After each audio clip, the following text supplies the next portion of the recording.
Hello there guys, IceChain108 here, how is everyone doing? And you'll see I am playing some zombies here. Yes, I finally got a capture card for the Xbox 360, which is awesome, so I can finally record some gameplay.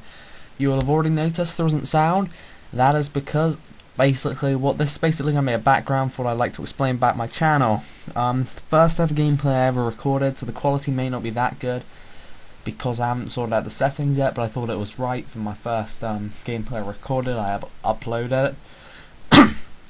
No, I'm tripping over my words here, but yeah. So it's on Call of the Dead Zombies, and for those of you on PS3, might want to watch this for where I go, where I buy for, and everything is, because you will be able to purchase this map pack on the 2nd of June, I think it is. It is the 28th of May today, so it's coming up for you guys. You might want to watch this to have a look, and if you play Xbox, you might also want to watch this, because I do alright, but this is my first game, so it's not like I had outtakes of this. I get up to round 18, I think, and so yeah, I get up to round 18, pack-a-punch guns and everything, and I have some quick revives to buy left, but I didn't make it there. So right, you will see I've already purchased quick revive, 500 points without the power turned on. You do not need it for that, and I'm maximising my points by knifing the zombies, so it's pretty good. And what I'd really like to say about the sound more is I've got the sound muted on this because it's basically going to be me talking. This a background, like I said, because most gameplays you see are normally backgrounds for the commentator to talk over. That, well, that's what I see it as anyway. Obviously, if you go to like a montage and you're watching a montage, then the music isn't going to be what you're there for. It's mainly for the trick shots. But yeah, for this purpose, I am here just to talk really, and the gameplay's a background for you guys to keep interested in the game. So yeah, you can see through knifing, I have already got quite a lot of points. I could buy through now and go and get myself an MPL, but I usually stay here till the start of round 4. That's when it sort of gets a bit crazy, and you need to get yourself a submachine gun to avoid going down. You'll notice I'm using a certain knifing technique here, which avoids you being hit by the zombies, which I will show you all later. I explain it into it a bit more, but if you're gonna run at a zombie and knife it, it can double hit you. What you've got to do is walk backwards when you're knifing, and you'll sort of jump into it and then get straight back out of there, which is the best way to knife really. You occasionally get hit, but it doesn't happen a lot.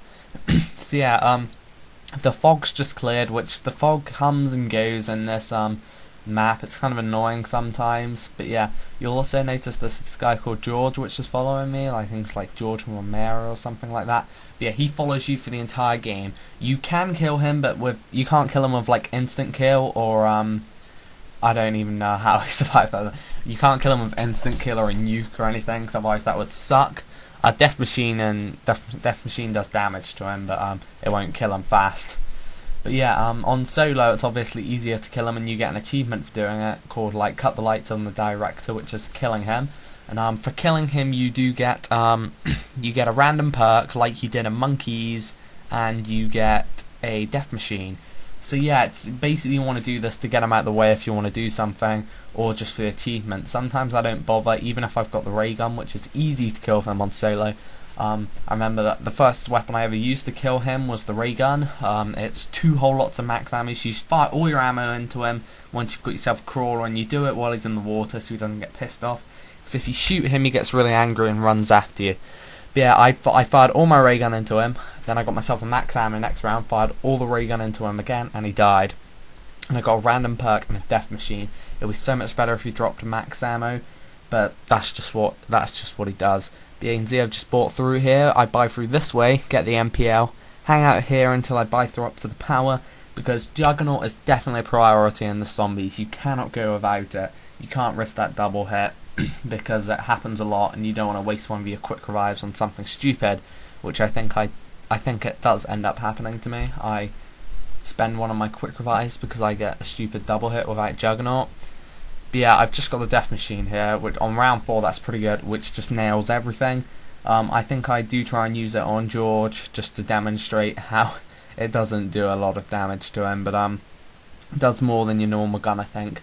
So right, I don't bother with getting the random box. I think this game, yeah, it's based over at the boat. Normally it's the lighthouse way, But I always buy through towards the boat. People who buy through the random box place are complete and utter idiots. It's like you can get yourself a ray gun and no juggernaut, and then you get double hit, and you got to waste one of the quick revives on that. The best thing to do is always get towards juggernaut. So I hang around here for a little bit until I've got enough points. I think I get to 8k or something, which isn't as many rounds as you think it is. This is a fail grenade, falls down the side and doesn't kill him. That's the last zombie. But yeah, so I just shoot it in the head. Always aim for the head. And if you get an instant kill like that in the middle of a round where the next round hasn't started, don't get it, because it's wasting the time on it. Wait until it's the next round. So right, I think I end up getting hit. Yeah, so I have to get it. I'm clapping my hands here with my pistol. It's the little funny thing. So yeah, I pull George into the water and it calms him down. You can see the mist is or the fog has come back. So I think I start. Do I start running? Yeah, I think I do try. Actually no, because I've got instant kill. But yeah, you can see what I'm still doing is I'm walking backwards when I'm knifing. On that one I didn't. I ran straight into it, and so I got hit. When I do knife, I usually hold back, so I avoid getting like double hit, because obviously you do not want to run into a zombie head first, because you are not going to win. Right, so I'm trying to run past them now and ignore them so I don't die. And let's see, yeah, I buy through. This is what happens. I buy through and I get down, which kind of annoyed me, but it's my first gameplay, so I wasn't going to start all over again.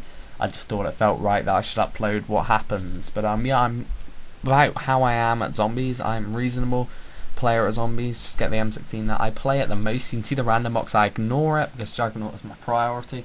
I play zombies the most. It's the reason I got Black Ops, really, because I heard they had zombies in it. Because I was a huge fan of COD 5 zombies. I got all the map packs and everything. Like, just played zombies. So yeah, that is why you might consider me to be quite good. In this game I get up to round 18, like I say, which isn't too good. Round 18. I did have another game which I did, but I recorded it with the complete wrong settings where I killed George and everything, so that was kind of annoying. But yeah, this is my first game I did do, and so I thought I might as well upload it. Right, I'm going to be trying and talking for the full 24 minutes of this video, and I'm already talking too fast, so I'm probably going to run out of stuff to talk about. That's the only problem with zombies, is how they run on, and the game's got no sound because I wanted to talk mainly, and so you can all hear what I've got to say. But in my next gameplay upload I will put sound in. But yeah, you can see I've come back here to get my quick revive again. You can get this 3 times before it disappears, so I've got another time left. I do not go down now between now and round 18, okay?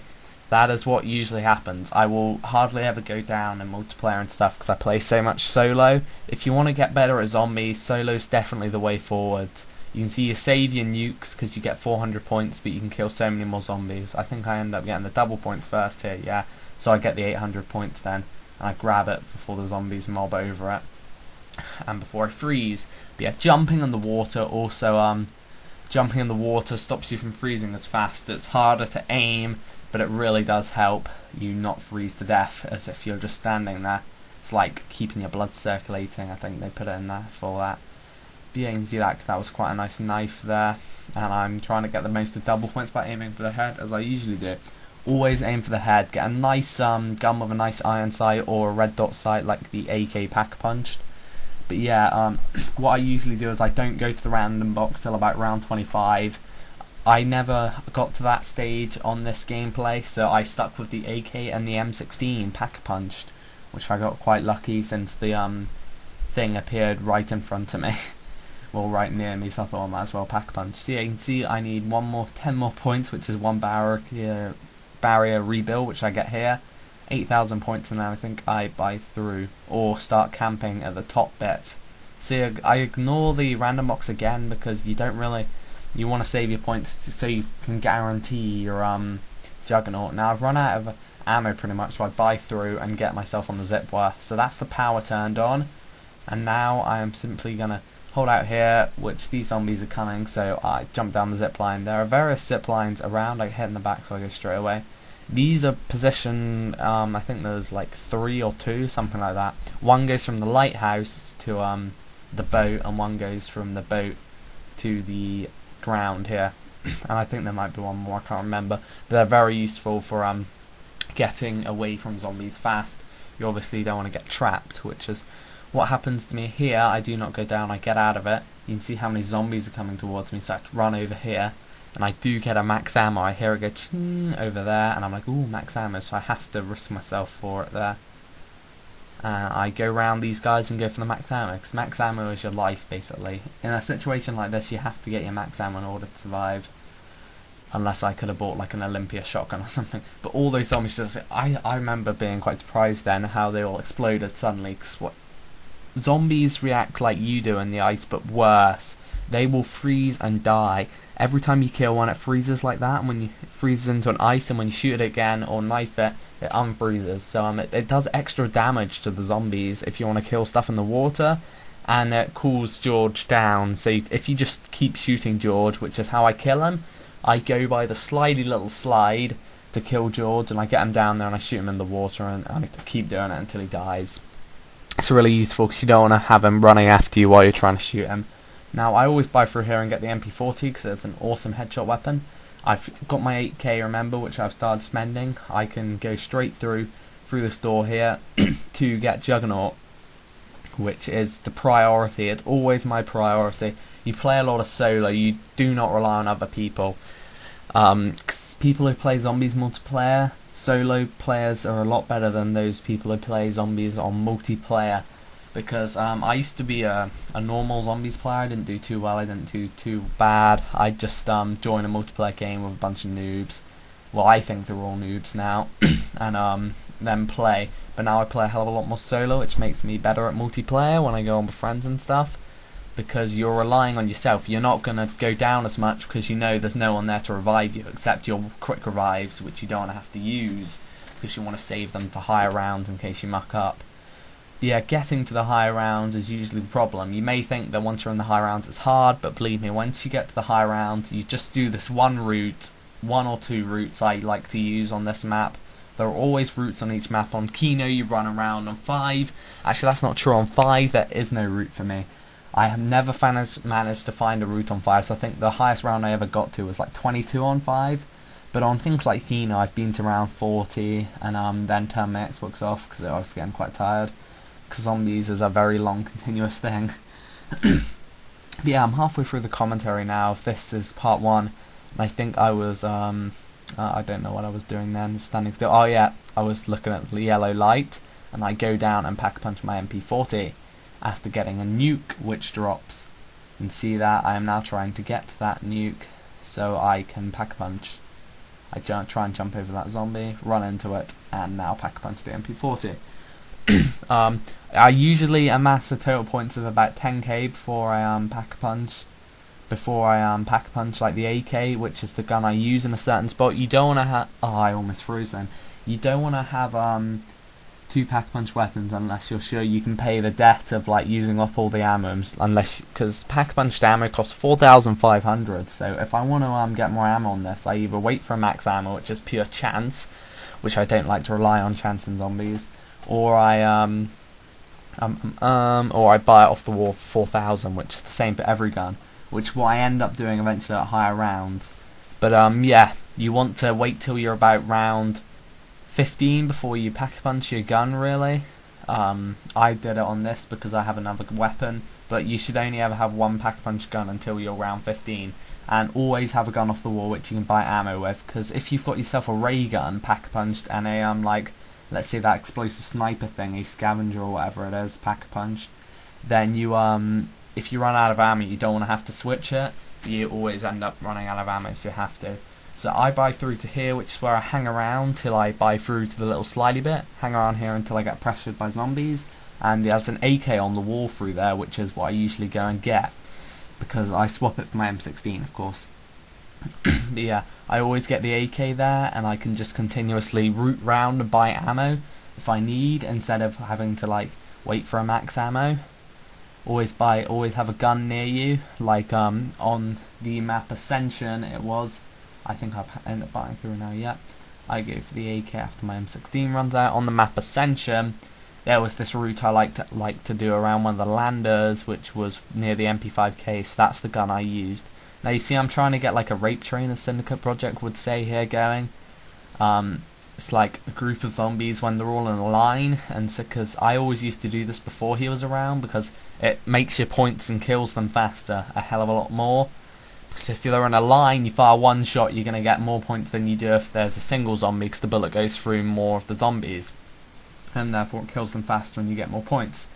And you preserve ammo. You can see I'm preserving ammo now and knifing them, because you also get 130 points instead of the 80 plus 10. And you also, so you get 140 for a knife on instant kill, which is pretty good. It's good for getting points, and you see it's getting a bit crazy here with me just 360ing, knifing everything. But yeah, I hang around here for a while until I get overrun, and I will buy through to the lighthouse. But this is pretty much all you're doing for the rest of the game. Once you get to this sort of stage, you buy through, and then you're following a continuous route. And you can ignore George here, it's no worry, because you're constantly running around, looping in and out of the zombies and gathering them up to get a sort of rape train, as Syndicate Project would say, going, which is really good. I never really referred to it as a rape train before he was around. I always just said you got to group them together. So it's sometimes not best to shoot them when they're individual if you're low on ammo. You might want to just loop around and group them together and then blast them. George is pretty slow, and so you don't have to worry about him. I'll buy the AK now. I'm shooting them individually just so I don't get too much overrun, but soon I think I start grouping them together and then get myself a little rape train going, which is awesome. I'm in no way copying the Syndicate Project there, well I am, but it's just simply so you all understand it, because pretty much everyone who's watching this is going to have heard of him, because he's like the biggest guy who does zombies out there. And so it will be so much easier for you to understand if I referred to it as that. Probably come up with a name for it myself one day. But yeah, you can see I had like a mini one going there, where there's like a group of them which I can just aim for the head, which is what you always have to do in zombies. A good zombie player always aims for the head, which if you do a zombies occasionally, you might not know a lot of the stuff I'm telling you, so it's going to be quite good for you to improve. But you can see I'm looping around here. This is why you need Juggernaut. You see I just took 3 hits there, and you don't go down. That is why you need Juggernaut, because you get hit a lot when you're doing this sort of the tactics I show you, which is why I always prioritise getting Jugger. Why you survive longer in multiplayer when you've played a hell of a lot of solo. I used to tell one of my friends this when he wasn't too good, and I told him about how he should play solo, and now he's a hell of a lot better. So if you want to improve, play a hell of a lot of solo, which is what I'm playing at the moment. But yeah, you can see I'm shooting him now as an example. Just while I've got the rest of my death machine, might as well try and do some damage to him. Jumping up and down to avoid freezing too fast. And now he's in the water, you can shoot him as much as he wants until he gets out, where he will start chasing you again. But yeah, back to what I was saying was how if you play a lot of solo, you are definitely going to be a better multiplayer player. And that is generally because you become more self-reliant, like you don't rely on other people to come and revive you, so you don't go down as much. Therefore when you get into multiplayer, you do not go down as much, which is really, really good. So yeah, that's it guys for this part. I will upload the next part soon, and I'll put a link in the description when it's up, so if you want to check the description box now to check if it's up, then go check it out. Anyway, thanks guys, please leave a like, and I will see you later. Bye.